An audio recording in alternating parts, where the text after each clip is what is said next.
ओम नमो भगवते वासुदेवाय नमः। परिवर्तनी एकादशी व्रत कथा। ब्रह्म वैवर्त पुराण में वर्णित परिवर्तनी एकादशी व्रत कथा इस प्रकार से है। युधिष्ठिर ने भगवान श्री कृष्ण से पूछा, क्या आप कृपा करके भाद्रपद माह के शुक्ल पक्ष के दौरान आने वाली एकादशी के नाम का खुलासा कर सकते हैं? इसके अतिरिक्त मैं आपसे विनती करता हूँ कि आप मुझे इस एकादशी के दौरान पूजनीय देवता और उन लोगों को दिए जाने वाले आध्यात्मिक पुरस्कारों के बारे में बताएं। हे भगवान, आपकी बुद्धि मेरे लिए इस मामले को बहुत उजागर करेगी। भगवान श्री कृष्ण ने उत्तर दिया, युधिष्ठिर, इस विशेष एकादशी को वामन एकादशी के नाम से भी जाना जाता है। यह उन लोगों को गहन योग्यता और भौतिक अस्तित्व की उलझनों से परम मुक्ति प्रदान करने की शक्ति रखती है, जो इसका निष्ठापूर्वक पालन करते हैं। इसे जयंती एकादशी के नाम से भी जाना जाता है, क्योंकि इसमें पिछले सभी पाप कर्मों को शुद्ध करने की क्षमता है। इसकी दिव्य महिमा के बारे में सुनने मात्र से भी पिछले गलत कार्यों से मुक्त हो सकता है। यह व्रत अत्यधिक शुभ है, जो भव्य अश्वमेघ यज्ञ करने के पुण्य के बराबर है।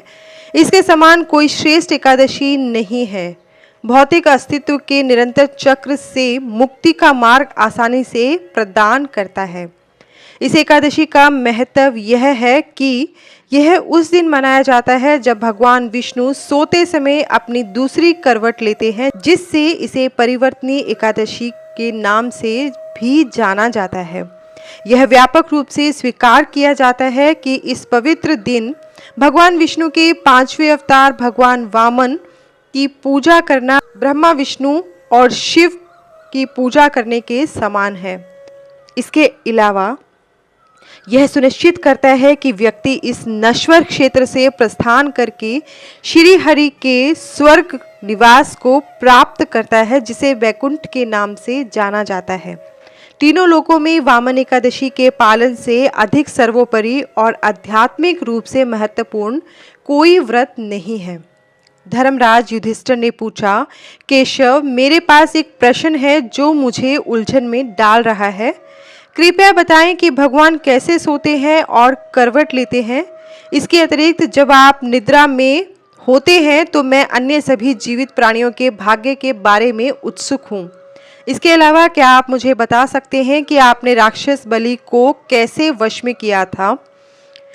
अंत में मैं चातुर्मास्य के पालन पर मार्गदर्शन चाहता हूँ। इन प्रश्नों पर आपकी दयालु प्रतिक्रियाओं से मुझे बहुत लाभ होगा।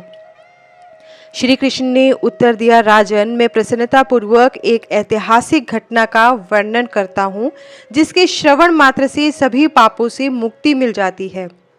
त्रेता युग में बलि नाम का एक राजा था, जो राक्षसों के परिवार में पैदा हुआ था।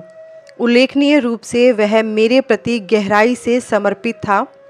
बाली ने मेरी प्रशंसा में कई वैदिक भजन गाए और मुझे प्रसन्न करने के लिए परिश्रम पूर्वक होम अनुष्ठान किया।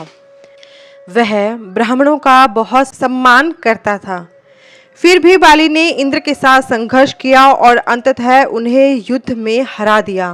परिणाम स्वरूप उसने संपूर्ण दिव्य क्षेत्र पर नियंत्रण कर लिया, जिसे मैंने प्रारंभ में इंद्र को प्रदान किया था।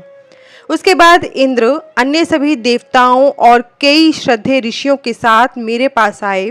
उन्होंने विनम्रता पूर्वक सिर झुकाया और उत्कट वैदिक प्रार्थनाएं की।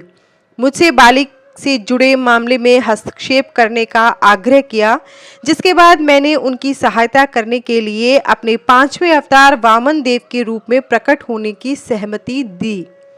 यद्यपि मैं बोने रूप में दिखाई देता था, मैं एक ब्राह्मण था और मैं दान में कुछ भूमि मांगने के लिए धर्मात्मा राजा बलि के पास गया।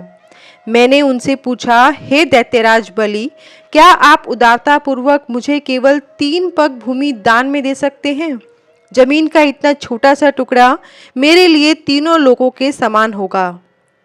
बिना ज्यादा सोचे समझे बलि मेरे अनुरोध स्वीकार करने को तैयार हो गया। जैसे ही उन्होंने यह वचन दिया, मेरा शरीर विशाल और दिव्य रूप में विकसित हो गया। भूलोक में पद भुवर लोक में जंघा, स्वर्गलोक में कमर, महलोक में पेट, जनलोक में हृदय, यमलोक में कंठ की स्थापना कर सत्यलोक में मुख, उसके ऊपर मस्तक स्थापित किया। सूर्य, चंद्रमा आदि सब ग्रह, गण, योग, नक्षत्र, इंद्रादिक देवता और शेष आदि सब नाग गणों ने विविध प्रकार से वेद सूक्तों से प्रार्थना की। फिर मैंने बलि को पूछा कि हे पुण्यात्मा, मैंने एक कदम से पूरी पृथ्वी को और दूसरे कदम से स्वर्गलोक को ढांक लिया है। आपने मुझसे भूमि के तीसरे पग का जो वादा किया था, उसके लिए मैं अपना पैर कहाँ रख सकता हूँ? इससे विनम्र होकर बलि ने झुककर मेरा तीसरा कदम रखने के लिए अपना सर मेरे सामने रख दिया। हे युधिष्ठिर, मैंने अपना पैर उसके सिर पर रखा और उसे पाताल लोक की गहराई में भेज दिया। उनकी गहन विनम्रता को देखकर मैं अविश्वसनीय रूप से प्रसन्न हुआ और घोषणा की कि मैं स्थायी रूप से उनके महल में निवास करूंगा। इसके बाद परिवर्तनी एकादशी पर, जो भाद्र माह के शुक्ल पक्ष में होती है, प्रहलाद के पोते और विरोचन के पुत्र बलि ने अपने निवास में मेरा एक विग्रह, एक मूर्ति स्थापित की। हे राजन, तब से लेकर हरिबोधनी एकादशी तक, जो कार्तिक माह के शुक्ल पक्ष के दौरान होती है, मैं क्षीर सागर के भीतर गहरी नींद में रहता हूँ। इस अवधि के दौरान अर्जित पुण्य, जिसे चातुर्मास के नाम से भी जाना जाता है, सम्मोहक और शुभ होता है। इस शुभ दिन पर समर्पित उपासकों को भगवान त्रिविक्रम वामदेव के प्रति अपनी श्रद्धा अर्पित करनी चाहिए। किसी योग्य व्यक्ति को दही में चावल और थोड़ी सी चांदी मिलाकर परोसने की सलाह दी जाती है। इसके अतिरिक्त रात भर जागना भी आवश्यक है। इस सरल अनुष्ठान में व्यक्ति को सभी सांसारिक आसक्तियों और सीमाओं से मुक्त करने की उल्लेखनीय शक्ति है। जो लोग इस पवित्र परिवर्तनी एकादशी का मेरे द्वारा वर्णित तरीके से निष्ठापूर्वक पालन करते हैं, उन्हें इस लोक और परलोक दोनों में असीम आनंद का अनुभव होता है। जो कोई भी सच्ची भक्ति के साथ इस कथा को सुनता, उसे दैदीप्यमान चंद्रमा के तरह चमकते हुए देवताओं के लोक में जाने का रास्ता मिल जाएगा। इस एकादशी के व्रत की असाधारण शक्ति ऐसी है, जो 1000 अश्वमेध यज्ञ अनुष्ठानों के आयोजन से अर्जित पुण्य के बराबर है। धन्यवाद।